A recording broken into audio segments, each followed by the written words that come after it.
Okay, when we talked last time, I spent a little time introducing two big concepts that are really important in all of these ventures. One of those concepts was this idea of resource leveraging. Pat, do you remember what resource leveraging is? Go back. Well, I think it relates to the gorilla approach and using, That's the second word.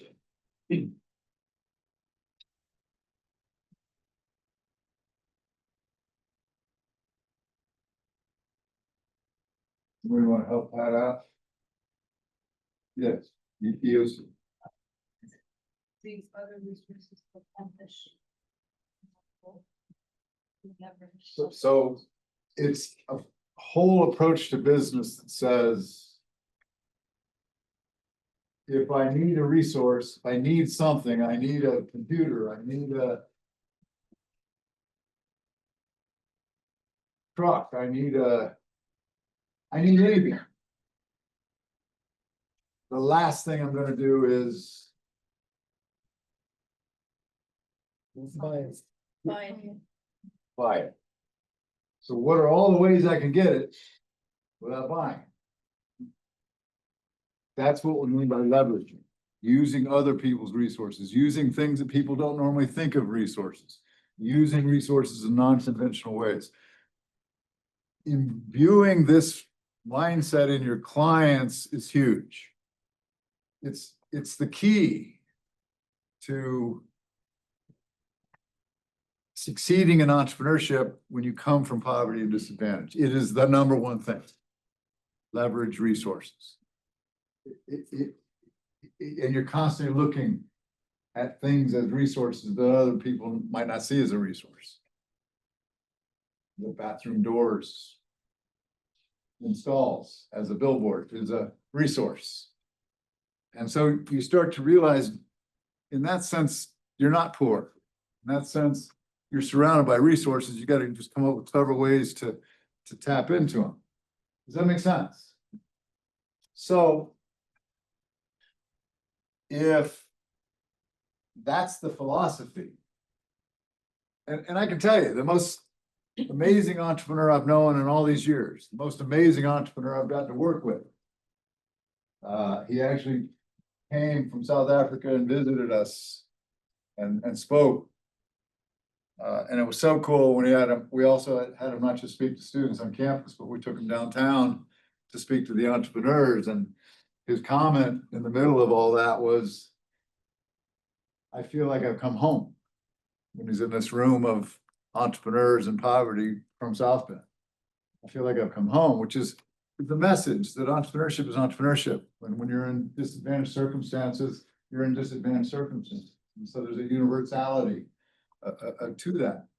And this guy, I could tell you his story and what he's achieved. And, you know, he built a business to over 50 locations and it's had a transformative impact. He's been recognized by Schwab as Global Social Entrepreneur of the Year, Global Social Entrepreneur of the Year. Just an amazing guy that we helped in his early days. And he will tell you, when you ask, what's the most important resource these entrepreneurs need?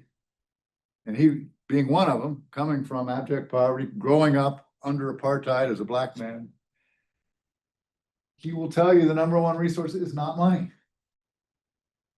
It is, Maria? Imagination. Well, it drives all of this. But what's the thing that is a resource that's more important than money? Your network. Your network, your ability to network, your ability to leverage that network, to take advantage of that network. And this is such a big idea. So when we were able to take Taylor, one of our entrepreneurs who did mobile car detailing, to a Rotary meeting, Rotary being a community organization has a lot of business people in it that are trying to do good stuff in the community, her network expands. What do we tell every entrepreneur when we bring them together and there's 70 of them in a room? We tell them immediately, all 70 of you, follow each other on your social network page. Suddenly I got 69 other followers. I was struggling to get 5 followers, right? So the network, expand the network. So how do you leverage resources? If I'm a consultant, that's what I want to know. So what I've done here is put together 13 core leveraging strategies that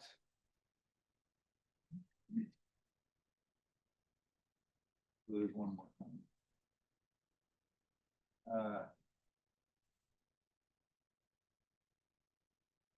Everybody going?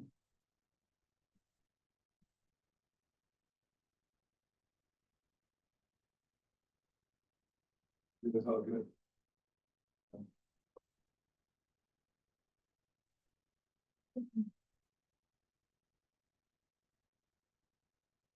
Go, God. So some of these are words you're familiar with, but you know, how can I barter with other entrepreneurs, give them my product in exchange for their product, or not just with other entrepreneurs, other people in the community? How can I borrow a resource? Can I borrow your truck from midnight till 3 in the morning because you're not using the truck during that time period? Or your machine, or your office space, or what have you? There is our resources to share with each other. You know, a salesperson, or a location, or a vehicle, or a machine, or a, so you see a whole lot of specific kinds of leveraging approaches that, and if any of these you want examples of or how to implement these, come talk to me, but that you can push on your clients. You can encourage your clients to get this leveraging mindset. Okay? Questions? And the parallel idea, a form of leveraging, in fact, is it usually involves leveraging, doesn't always, but usually, is this guerrilla idea in marketing. Leveraging is a bigger construct or idea, but guerrilla approaches, what is that all about? Yes. It's thinking out of the box when you don't really have a lot of resources and you come up with alternatives, which is how to get more clients, how to increase your sales. Right. So when you're engaged in guerrilla, you're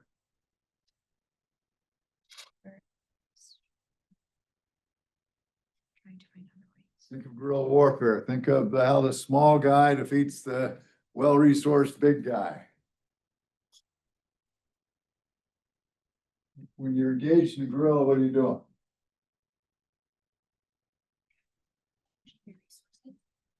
You are leveraging other people's resources. What else are you doing? And maybe your own resources, your truck or whatever. Doing more with less.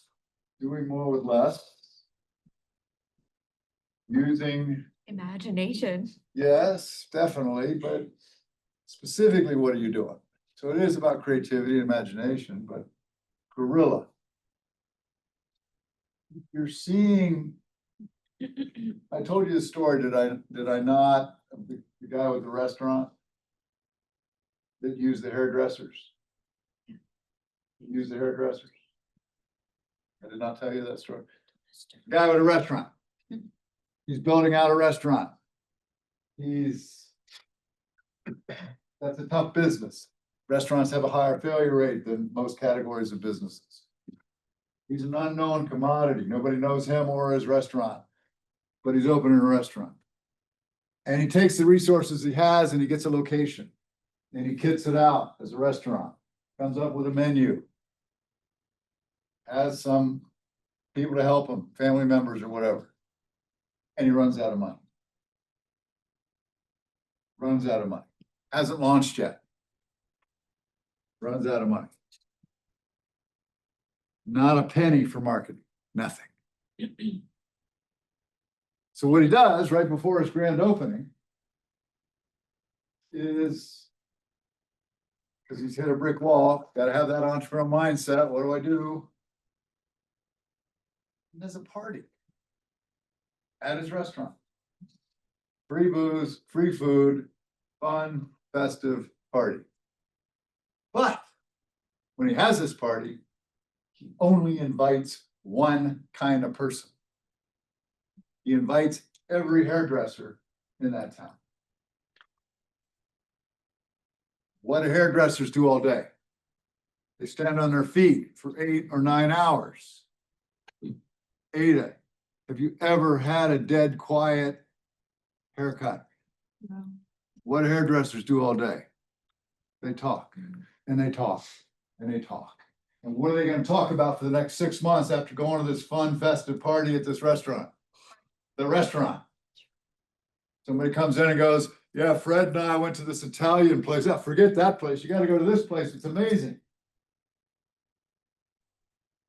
What I'm trying to tell you, when you think about that, well, that's imagination. That's clever.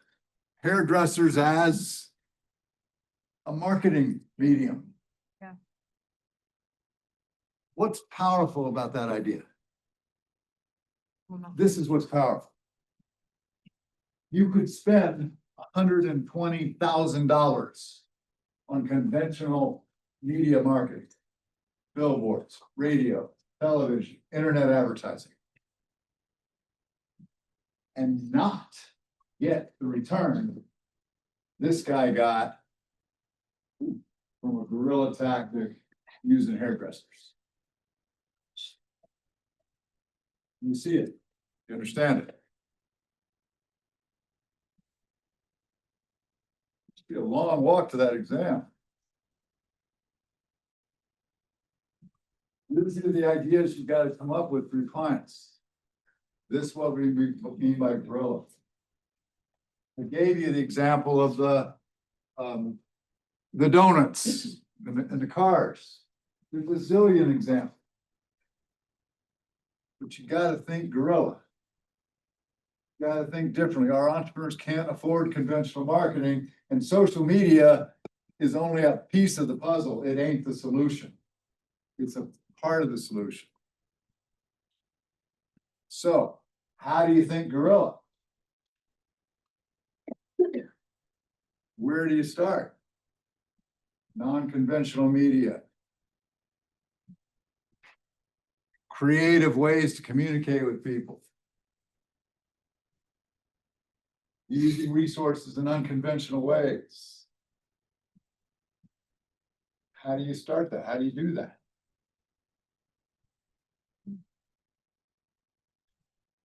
This is what concerns me. I introduce the guerrilla idea and you go, okay, that sounds good.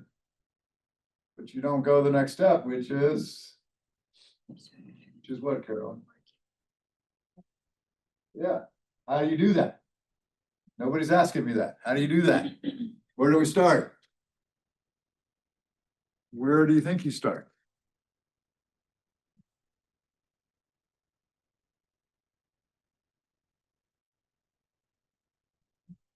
You're gonna say with your imagination, but No, not this time. Not this time around. Maybe like assessing where we are now and what we have. yes. What network they have right now? What's your network look like? That's good. Mario, you look like you, I was gonna think back to the buying process, like what sources of information would our clients, customer draw? Like hairdressers, for example. I mean, if you had mostly women clientele or customer base for your client, then that's a good idea. okay, yeah.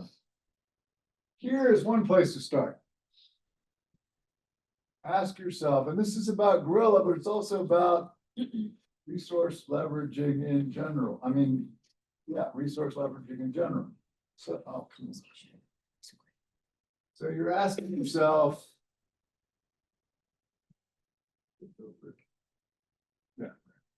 3 questions. Asking yourself as a team, as a consultant, 3 questions. What internal resources do we have that we're not fully utilizing? Like? What do your entrepreneurs have internally that they're not fully utilizing? Could be a Facebook business page, they're not having their friends follow them. They're not completely capitalizing on their Facebook business page. Good. How about their bodies? What about their bodies? The clothes they wear, the shirts they wear, the caps they wear, should be about their business all the time. What else do they have? The inventory or like some equipment that just they don't use. Okay, Can use. right. So when I give you a customer the product, the barbecue sauce or whatever it is, I put it in a nice looking bag. What else do I put in the bag? Maybe my compelling story, Card, a card or something, but documents, like so my own packaging becomes a way to get more business. I told you the story, did I not, of the plumber? The plumber? I'm sorry, they run together because I'm on the road every weekend with one of our partner cities helping them kick off their programs, but there's a plumber. What's the plumber got? He works from home. What's he got? He's got a truck. Right? Goes to job, fixes toilets or pipes or whatever. He takes his truck and on the driver's side door, he paints a toilet with a pair of legs on a toilet, with the pants pulled down to the knees, like it's somebody sitting on a toilet using it. But he puts it on the door so it looks like he's sitting on a toilet. Because you can see his head, but there's legs, and you get it. How many cars a day does he pass? And then a bunch of those cars, Mommy, look, that man's driving his car and he's sitting on a toilet. Which means what? It's catchy, and you're gonna remember Jeremy's plumbing. And everybody at some point needs a plumber. Pipe leaks, their sink won't stop, their kitchen faucet is dripping, the toilets. What are they gonna remember the next time they need a plumber? Jeremy. You bet. So the truck you have, and I give a bunch of other examples in terms of things that you have at your disposal. How well are we leveraging relationships with people and companies in our network? You know, I met with a team today that has a client who's doing bookkeeping and tax preparation, right? And they're struggling to figure out market segments to go after and to concentrate on. What's the most immediate market available to our entrepreneurs?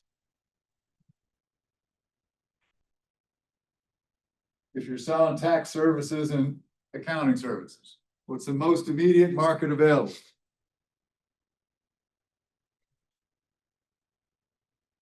The other entrepreneurs in the South Bend Entrepreneurship University program, of which there are now 470.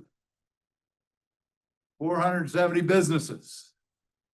And a bunch of them need some accounting. And some of them are to the point they need tax. Doing your taxes for you. Right? So then what's the question? How do we leverage Notre Dame's SBEAT program to get messages in front of those people? Because we're not going to give you the mailing list, but there are a lot of ways to get into that group and get your message in front of that group if you're that kind of firm. And so think about your network. I often tell the entrepreneurs when they're in the training part of the program and back in February, you got each other. But I'm now part of your network. Sue's part of your network. Everybody you meet during this program is part of your network. Look at them in terms of what can they do to facilitate my business. And then what untapped or underutilized resources are there in the Michiana or South Bend marketplace? Whether that's influencers or kids or opinion leaders, houses on prominent corners, walls and restaurants, tabletops, car bumpers, abandoned buildings, school kitchens, stay-at-home moms or dads, they're all resources. It's just a different way to look at the world. I'm not poor. I'm not without resources. There's a ton of resources. I just got to be clever in leveraging, utilizing them. Does this make sense? Amen.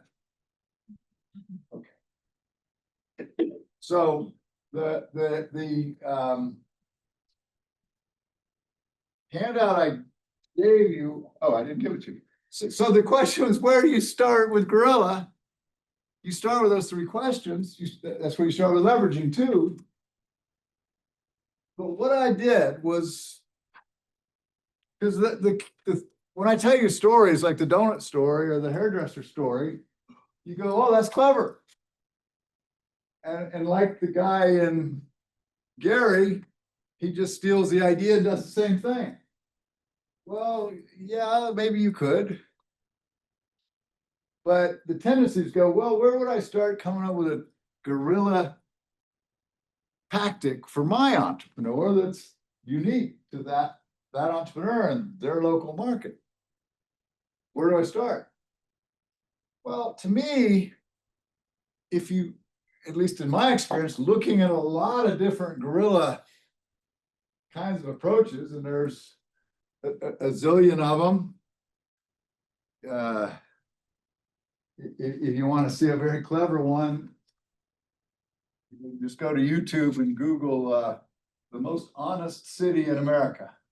And there's a great, brilliant guerrilla example of Honest Tea, if you've ever heard of that product, and how they created this artificial competition.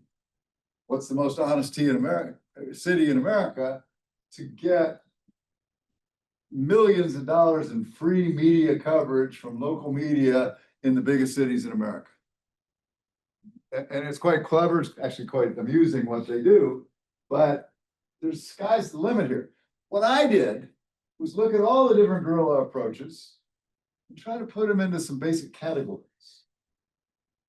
that give you a starting point of thinking about guerrilla yourself.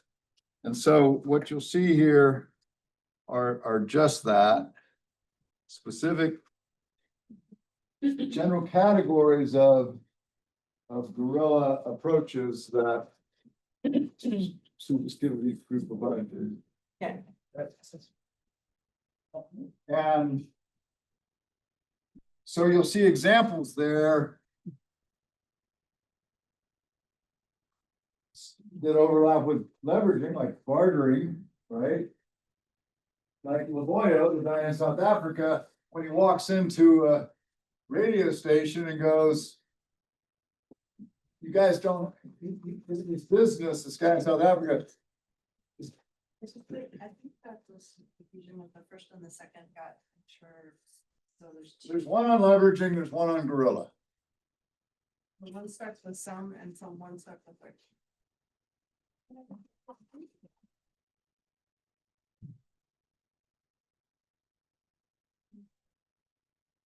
So where were we? I lost my train of thought, so. Lavoyo. Yeah, Lavoyo walks into a brand new radio station in the township of Khayelitsha outside Cape Town, South Africa. He sees they don't have computers. And his business is bringing computer literacy to the impoverished townships. He says to them, I'll give you I'll give your employees computers and computer training if. If you give me free advertising on the radio. He actually goes further and says, if you give me a radio show. And they gave him a radio show. And he got a ton of business. Not talking about his business, doing a radio show about technology, which poor people in the township actually love the show but that's barter. You can see other examples here of this girl, co-marketing. So we had a guy who had I think I mentioned him before, but he had a VR, virtual reality business where you put the goggles on and do your VR thing. He had a downtown location. The problem with downtown South Bend is there's not a lot of great shopping downtown. So there's not a lot of people going downtown for shopping or to go to retail places, unless it's a bar or a restaurant. So what's he do? What would co-marketing be?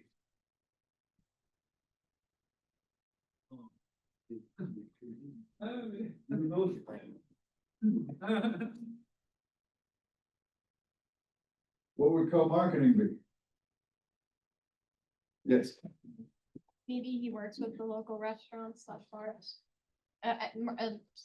Buys them donuts and asks them to.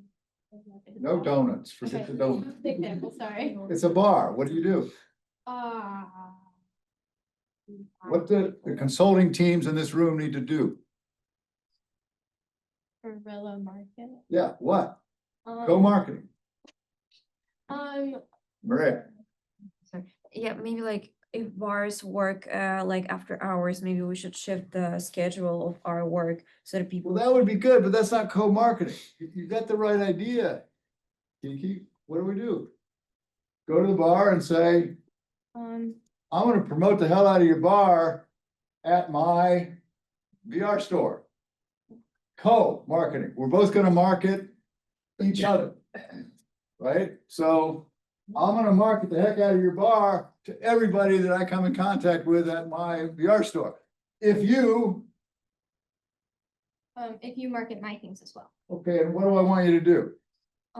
You could give them like business cards and posters. What would be better than that? We live in an experiential world. You could name a drink after his company. Excellent, or have him come in there Oh, with his yeah. VR things and have people have VR experiences at the bar. Here's a little taste, isn't that cool? Come on over to Adele's VR store. That's co-marketing. That's a category. And so what I've done is given you a whole series of types of categories of guerrilla activities. And I've given you examples. If you want me to elaborate or you have questions about what's this example about, just ask and I'm happy to share that with you. But it's trying to bring some order to, it's all about creativity, imagination, but where do I start? Well, start with these categories. Well, could I do some co-marketing for my client? Could I use opinion leaders? Could I do some barter? Could I? It's all laid out for you. It's a blueprint. Guerrilla. Okay. So between those three questions and this set of guerrilla categories, I hope that stimulates a whole bunch of the juices in your mind to, hey, we could try this for our daycare center. We could try this for our barbecue sauce business. Okay. Questions? Make sense? Okay. So if we actually, let me.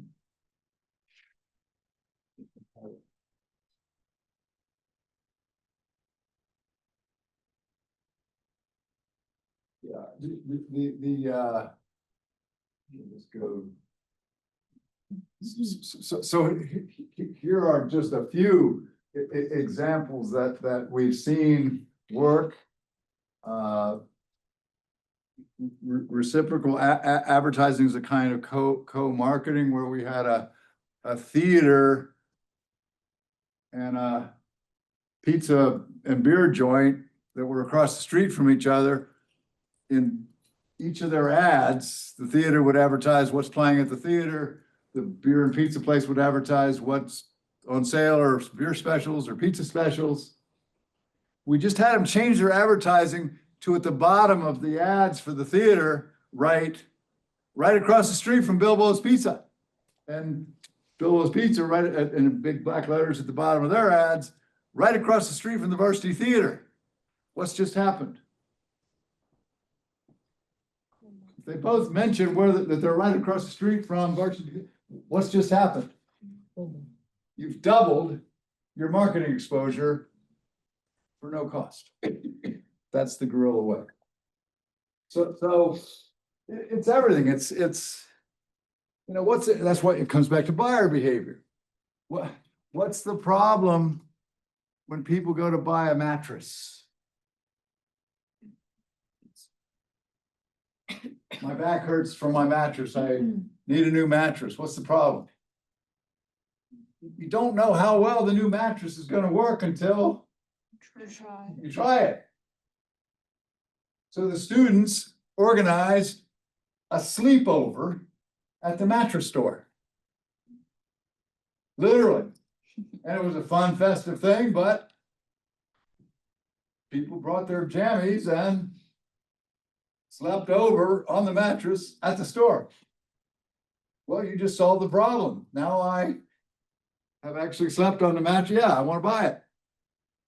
And when you do something like that, what happens? Memorable. It's memorable, and so you Recommend it to other people. I say, did you hear about this crazy mattress store? They had a sleepover. So what that word of mouth creates what? Buzz. That's the buzz marketing idea. It becomes exponential potentially. One person tells two people tell four people, and you get this viral effect. Make sense? Questions?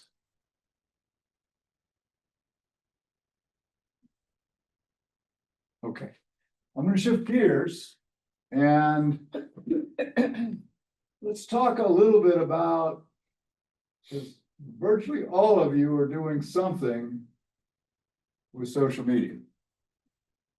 So let's talk a little bit about what you might be thinking, approaches you might want to use with regard to social media. And I'm going to come back to this a little bit next week as well. But this is the mistake our clients make. They think social media is the be-all, end-all solution to their marketing problems because it's free. It's free. So what is that quote, that famous quote on the screen saying?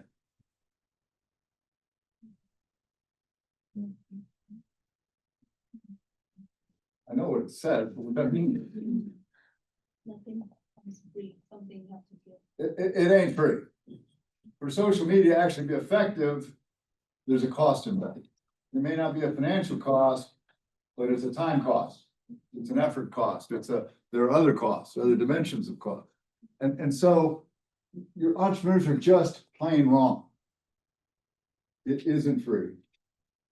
And because you can simply go on and post something has very little to do with whether it actually has any impact whatsoever on customers in the marketplace.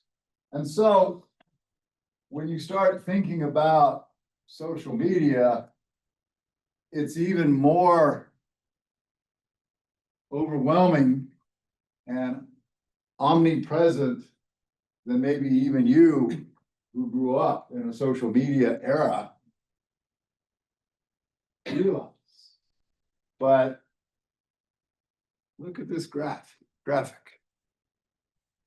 What's it telling you? It ain't just about LinkedIn, Facebook, Twitter, Instagram, TikTok. The volume of social media platforms is huge. And even this slide's a little out of date in terms of constant new popular being thing, new platforms.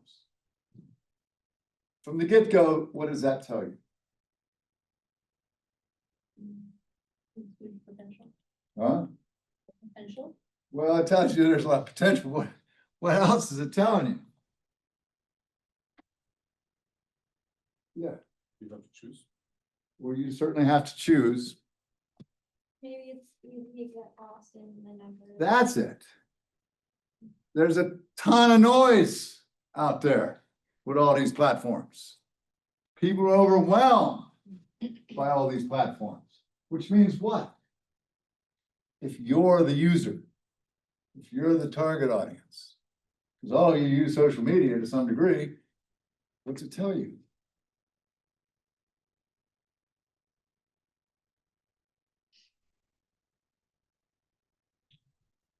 Yes.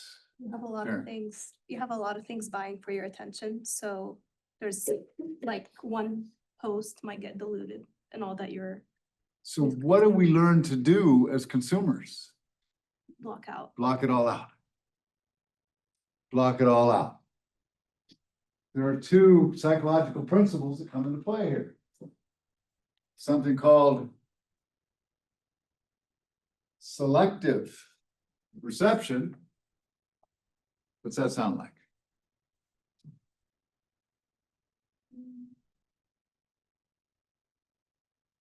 Selective reception.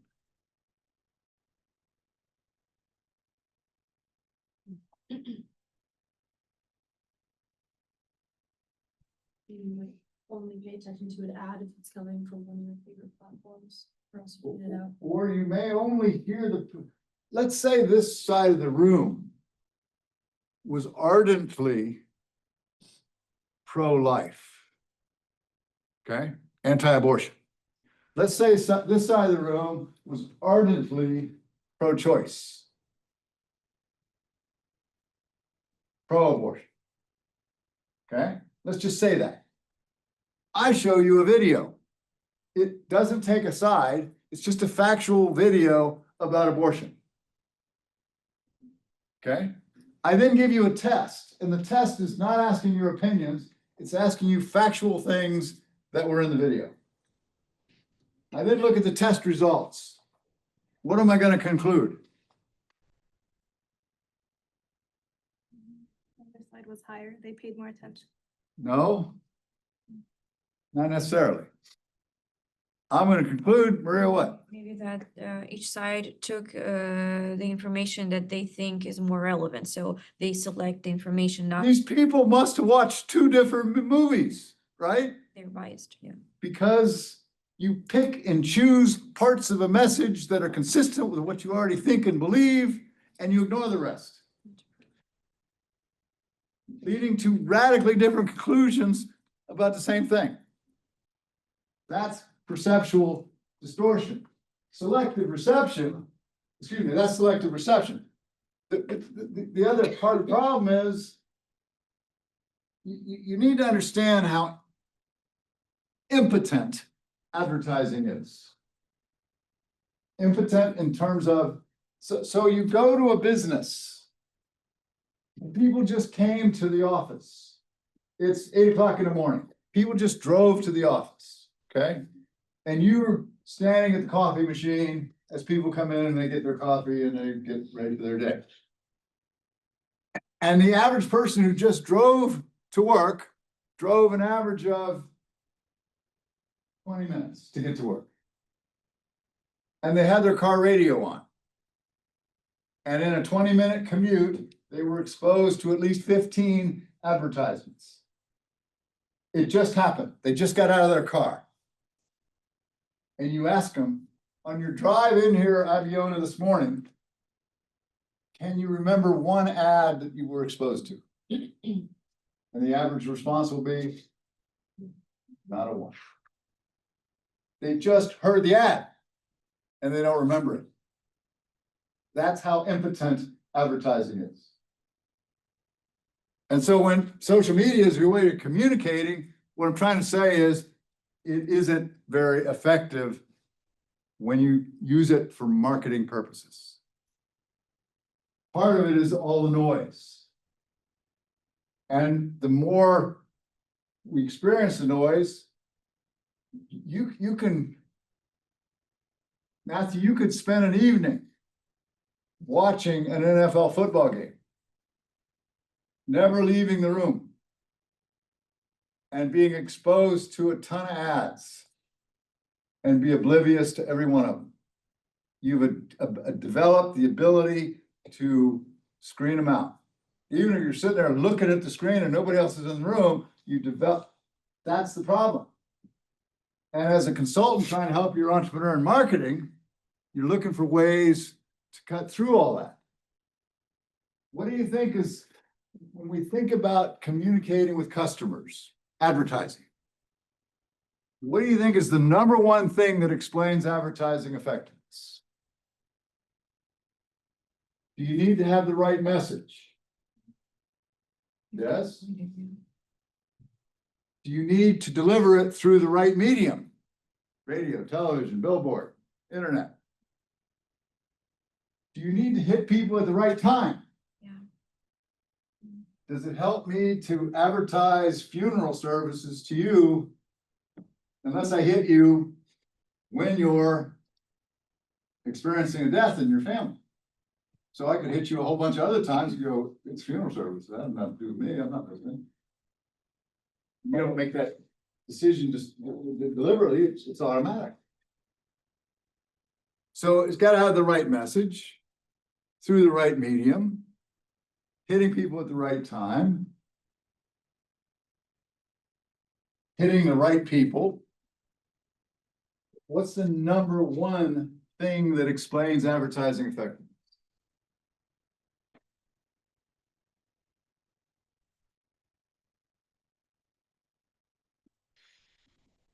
So each of us probably has things that we more try to support or give to, but I find one of the more compelling organizations in the United States is that place in Memphis, Tennessee called St. Jude's Hospital, which treats cancer kids, only kids with cancer for free. So if you're parents and you got a kid with cancer, not only is the medical treatment free, they give you a place to stay, they help you with transportation. It's amazing, right? Why do you think I give what I give to them? What do you think is the number one thing they do?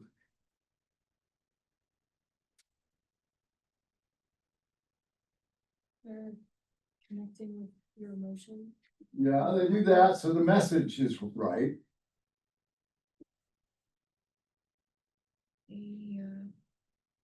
They do what nobody else does.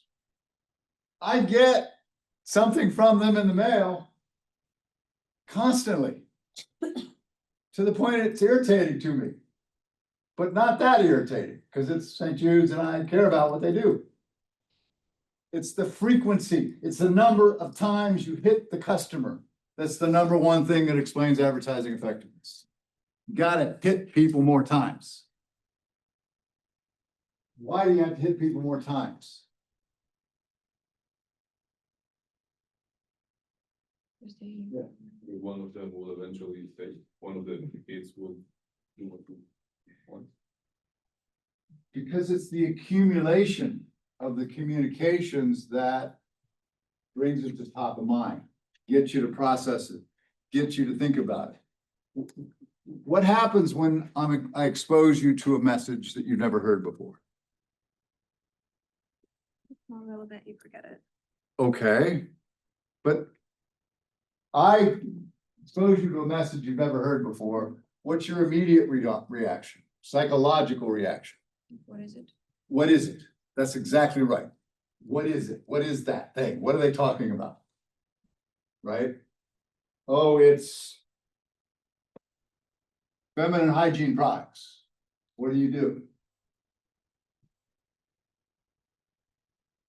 you zoom in on that and go, yeah, I wanna hear all about feminine hygiene products, Pat? What do you do? You block it out entirely. That's got nothing to do with me. I have no interest in that. You don't hear anything other than the first few words of the ads and it's gone. Right? So. The first reaction is, what is it? The second psychological reaction is, Do we need it? when I've heard it a few more times, well, what of it? And the third reaction is a decision to act, to buy, to get more information, so these three psychological reactions to any message, to get a person through them, they may have had to been exposed 15 times to a message from you before they'll process it that far. That's why when you communicate with customers, what are you trying to do? First and foremost, get their Attention. attention. Then what? Tell them. Okay, I'm paying attention. Like, you have to tell who you are, like. Show like- products. Before that, I got your attention. You're listening. You haven't heard a word, but you're listening. Interest. I gotta get you interested. Okay, they did something really clever to get you interested, to get your attention, Pat. But then once you heard a little bit of the message, you're not interested. Well, I gotta do something to get you interested. Right, then what? I have to understand the message.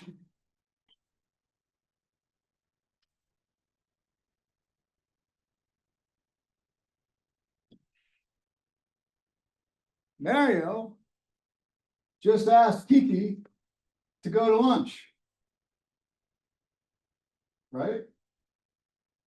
How does she process that request? Well, first, he had to communicate in a way that wasn't crowded out by other people talking to her at the same time, other things going on. He gets her attention. You wanna go to lunch, Kiki? Well, he's gotta communicate that invitation to go to lunch in an interesting way. Okay, then what does she need to understand? Before she's gonna respond, act, make a decision. What does she need to understand? What would you wanna understand, Kiki? Where we are going. Where we're going to lunch? Good? When, When? Who's who's gonna be there? paying? Right? Is this Dutch treat or he paying for lunch? What's his motive? Oh, okay. Why is he asking you to lunch? Yeah. Because you're in a group together and it's just a collaborative thing? Because he wants to get your notes, because he's in the class with you and he wants to be ready for the exam? Is it a romantic thing? Is it he's just a lonely guy and wants somebody to go to lunch with? You want to know, right? So there's a whole lot of things that, and then Karen, come on down to Billy Bob's. We got the lowest prices in town. If you saw that ad on TV, what's your immediate reaction? Probably lower quality. Or it's probably bullshit. I bet they don't have the lowest prices in town. They're saying they do, but we will not be undersold. Your immediate response is, yes, you will. We have this natural, so I might understand what Mario is saying, but do I believe it? Is there belief? All right, only now can I start to focus on getting you to like the idea, pushing my attributes, my benefits, what I do for you. What I'm saying is people start off by saying, I'm better than everybody else, buy from me. And you're sitting there going, who are you? I don't know what you sell. I don't know how it works. All right, so I like the idea of going to lunch with Mario. Now what? I like the idea, but Kiki's 300 muscle-bound pound boyfriend might not like the idea. So there's a difference between liking it and having conviction, right? Correct, Kiki? Okay, then what? You convinced them to buy from you. I've run a campaign to get you to vote. And you've never voted before, but I've appealed to your patriotic instinct or your sense of citizenship or whatever, and I've done such a good job communicating. Yes, I'm gonna vote in November. Could November come and you still not vote? Other things come up, I've got to get them to act. That's called the hierarchy of communication effects. To communicate effectively, this is what you're moving a person through. Does running one ad one time move a person through all those steps? Do you see why frequency matters? So when we're talking about social media, it has a lot of advantages over traditional media. The financial cost is lower. The reach is potentially greater. The flexibility, if you want to put up a billboard, you've got to sign the contract for the billboard 2 or 3 months ahead of time. Create your ad, put it into the pipeline. Could whatever you say in the ad become obsolete by the time the billboard shows up or the magazine ad shows up or the social media is much more flexible. So it's got all kinds of advantages and it has disadvantages. There's no media that provides better metrics telling you what the effect of your social media post was. You don't get those kind of metrics with television advertising. You get some with newspaper advertising. With internet, you get some. And I'm distinguishing social media from advertising on the internet, which is very expensive. So when we try to use social media to do marketing of a product or service, we run into this problem. It's a concept called organic reach. You ever heard of organic reach? Anybody? Maria, what is that? So from what I understand from my experience, organic reach is kind of like when you don't really push it, when it's passive, and when you got the audience by like some organic either communication or like other people recommended or like anything. So you're not essentially doing anything particular, but you still get the reach, if that makes sense. Okay, if you said that sort of the other way around, Yeah. organic reach is the extent to which when you do something on social media, you get a behavioral response, that there's some market reaction. It could be a like, it could be a follow, somebody following you. It could be somebody going from the social media to your website to get more information or calling a 800 number. But where you, as a function of your social media, you get some market reaction, response. The problem with social media, which may surprise a lot of you, maybe not all of you, is that organic reach for social media, TikTok, Instagram, any of them, is incredibly small. Ridiculously small. So you think, I just put that post out there, potentially hundreds of thousands of people are seeing it. They aren't, and even if they do, it's having zero effect. So organic reach is low, very low, and it gets lower every year. The measures of organic reach demonstrate it's getting less and less and less because there's more noise, there's more platforms, there's more social media activity, there's more going on. What's that tell you then when you're helping your clients with social media? You've got to be much more systematic, much more sophisticated, much more organized in terms of how you approach social media. It's not just about posting at all. And so the beginning point is, what am I trying to achieve with my use of LinkedIn or my use of Instagram or my use of TikTok? So here are examples of specific communication objectives that you should establish for your clients up front. Am I trying to simply make more people aware of virtual browsing beauty? They've heard that name somewhere before. Am I alternatively trying to generate leads? People asking about, people following up, people might be potentially. Am I trying to educate people about how the product works? I'm using social media to educate people on the use of. Well, a classic example is we have an entrepreneur who's done very, very well for herself selling CMOS. I've mentioned this before. CMOS. It's exactly what it sounds like. Moss from the sea. You want to eat some? Hell no, right? Well, that's what she's doing, is turning it into edible stuff, right? It has 92 vitamins, nutrients, positive things it does for you. But that's an education effort. I'm using social media then to educate people about the health benefits of CMOS.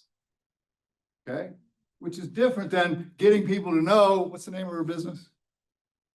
Heavenly Scent. Heavenly Scent? Heavenly Scent. Yeah. Okay, I remember Heavenly Scent, but I don't know what the hell CMOS does for you. So totally different.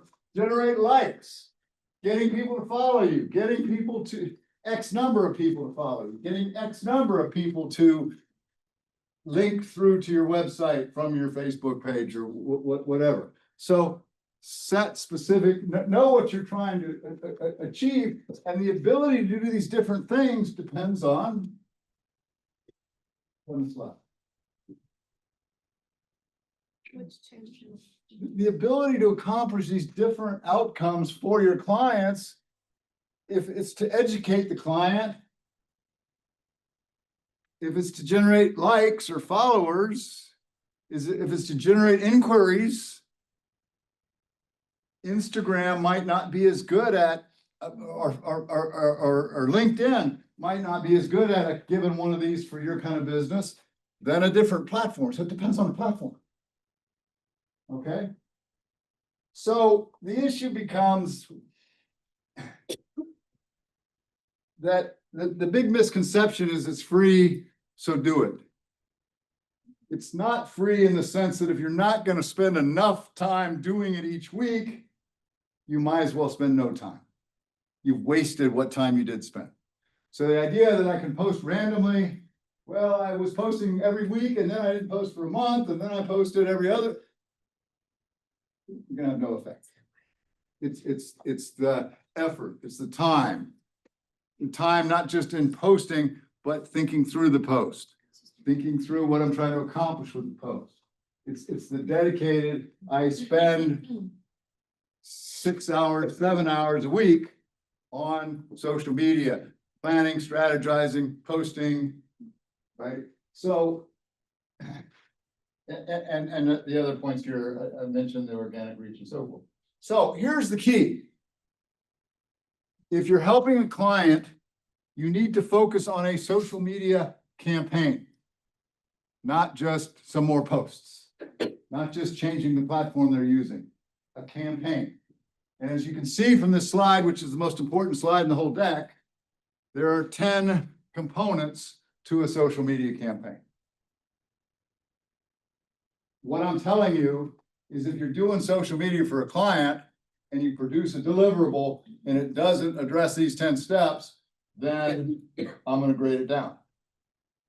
This is the toolkit. This is the framework I want you to use when you think about social media. So if it's a campaign, what are you thinking of? What I'm doing over the next 12 months or 6 months. As I've told some of you when we met one-on-one, we had a client that had a studio that did Zumba or something, but it wasn't a dance studio. It was a studio where they're doing dance because it's exercise. When do people want to get in shape or lose weight? New Year's. New Year's resolution, right? So the team produced 2 campaigns for this entrepreneur.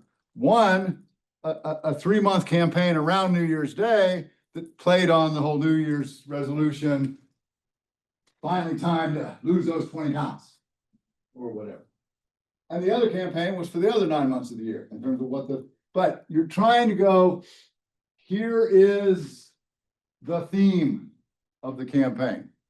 And it may be you use the same theme for a long running campaign that runs for 2 years or for 3 months. The channel, and the channel is going to be driven by who you're targeting. And you'll find ample information out there. What's the optimal time to post on Facebook? What's the optimal time to post on Instagram? Is it 10 to midnight? Is it 6 in the morning till 9 in the morning? So you got optimal times and clients posting whenever the hell they feel like it, whenever. So who you're trying to reach, communication objectives. I just talked about them. Number of followers I'm trying to get. Inquiries. People who link through to my website. Likes. When do you want to reach them? As I said, that will vary by platform. The content. What percentage of what's being posted is text? What percentage is interesting infographics or graphics of some sort? What percentage is video? And as you know, people are much more interested today in video than they are in text. And how long can those videos be? Not 5 minutes, more like 30 seconds. 60 seconds is pushing it, but attention span and all that. So what's the tone? What's the structure of a post? You need to create a template for a post for your client. Write out a post and point out the key components of that post. Here's the opening. Go for these kind of things when you open each post. Here's how you bring people in. Here's the core message. Here's the call to action. But lay out a typical structure of a post. If it's a campaign for 6 months and you want the client to post twice a week, that's twice a week. That's 8 times a month for 6 months, 48 posts. So get the client thinking in terms of 48 posts. Do the first 10 posts for them to seed it, to get it going. The metric, but this is what you need to think about. Does it make sense? Amen? Structure. And I'll give you a handout next time that'll show you an example of those 10 steps applied to a particular scenario. What's the biggest problem with social media? It's just like crowdfunding. Crowdfunding doesn't work unless you bring your own crowd. Social media means you got to create your own followership. So I've got, and you can look at these slides on your own, but a whole bunch of tips. And there's a document on the course site from Sue, because Sue runs all the social media for the SBEAT program. And she's got not just tons of followers, but the reposting of some of what she posts, so she gives a bunch of tips as well. Thank you, Sue. But you want to look at some of these ideas in terms of sort of proven ways to generate more followers and build that into what you're advising your client to do. So use of images, the use of videos, the frequency of posting, optimal times for posting.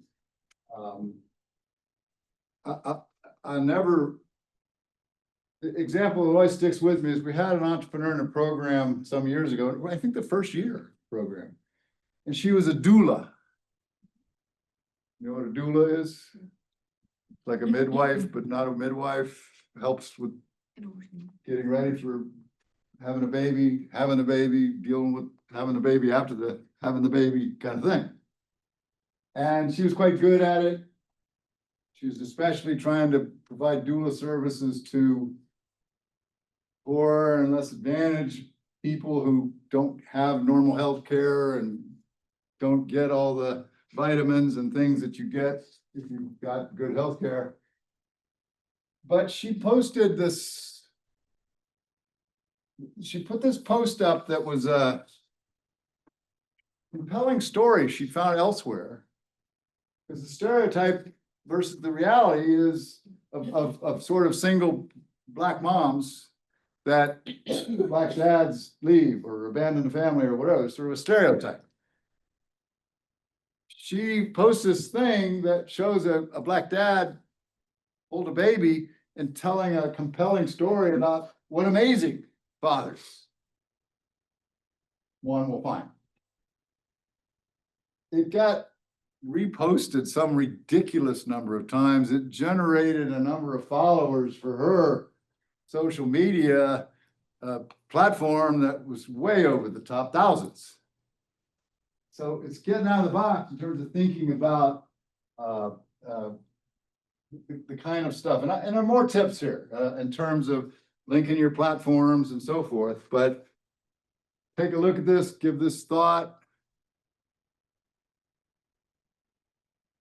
Don't just fix up their Facebook business page or create an Instagram page. Think in terms of a dynamic, impactful campaign. Comments or questions about this? Yes, Karen. How does this change when you're marketing towards like B2B? Yeah, I mean, the biggest change, what do the rest of you think? Social media as a tool to reach B2B clients. Maybe like different kinds of social media work best. Certainly the channel would be Yeah. different.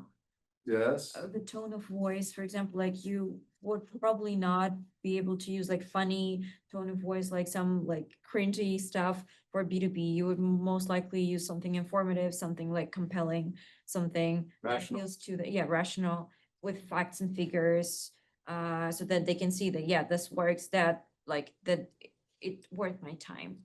Yeah, what else? Why else would you be concerned about using social media as a key marketing tool when it's B2B? Sue, were you gonna say something? No, but I have a thought. There are like on Facebook, for instance, different groups that target businesses, like the Small Business Michiana. So if you're a business owner, you could go on there and speak to other business owners effectively. Good, yeah. And there are platforms, you don't see it as much here, but in South Africa, when we're over there, TikTok has become super small business friendly. And so it may be more effective than Instagram, for instance. Somebody else said, yeah. I was just gonna say a concern that comes to mind is that the businesses you might be trying to work with might be doing the same thing you're doing. Yeah. The big problem is B2B decisions. You don't always know who the decision maker is. And the decision maker for some decisions, so we did this one study with hospitals. And the product we were selling was imaging equipment. Imaging equipment can go for $500,000 and up in cost. Our research showed that over 20 people inside the hospital got involved in the decision to buy imaging equipment. From the head of procurement to the chief of medicine to the whoever. So you got multiple people involved in buying decision, which becomes a problem with social media. But my suggestion to you with B2B is that social media works better for sort of standardized kinds of items that are lower risk kinds of purchases.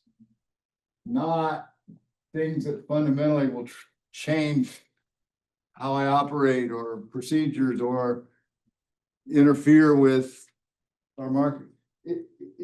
That's the issue, is anything more complex, anything more expensive, anything. They're just not gonna look at social media as a information source for products. It's more with B2B. It's more how social media can be used to set you up to go in and make a sales pitch in person. It's how social media would support, would generate leads or get somebody interested, or so that then you can go, the entrepreneur can go in and make a pitch. B2B is all about one-to-one interaction. Okay? Does that help, Karen? Any other thoughts, questions? Rude jokes? Okay, see you Thursday.